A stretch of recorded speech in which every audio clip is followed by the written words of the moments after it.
La Commission des affaires culturelles, éducation et sport nous a chargé d'évaluer la loi du 1er mars 2017. Cette loi a un triple objectif: préserver l'éthique dans le sport, réguler davantage le sport professionnel et améliorer la compétitivité des clubs professionnels. Nous avons auditionné des acteurs du mouvement sportif, des universitaires, des représentants actifs de la société civile et également des administrations afin de mettre en avant tous les points forts, mais aussi les points à améliorer. Aujourd'hui, 20 à 25% des agents sportifs satisferaient les conditions et les obligations légales fixées par la loi. Nous souhaitons davantage de contrôle de leur qualité d'agent, de même que nous souhaitons davantage de traçabilité des flux financiers autour des transferts et tout ce qui concerne donc l'activité des agents sportifs avec les clubs.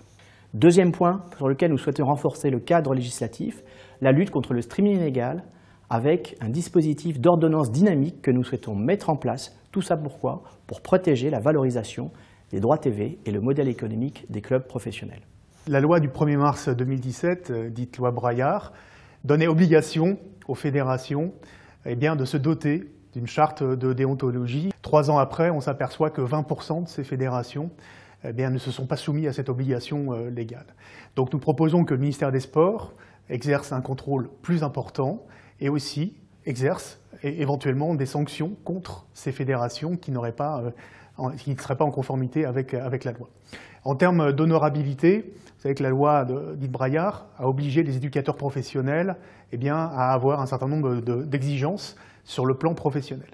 Nous souhaitons élargir ce contrôle d'honorabilité à l'ensemble des éducateurs dans les clubs sportifs, les entraîneurs, les encadrants, de façon à encore mieux protéger nos enfants. Le sport féminin n'avait pas été une priorité ces 3 dernières années. Nous souhaitons donc aller plus loin et donc notamment qu'il y ait des mécanismes qui puissent aujourd'hui accroître la visibilité du sport féminin sur le plan médiatique, mais aussi donner des mécanismes financiers pour qu'il y ait un développement aujourd'hui du sport féminin dans notre pays.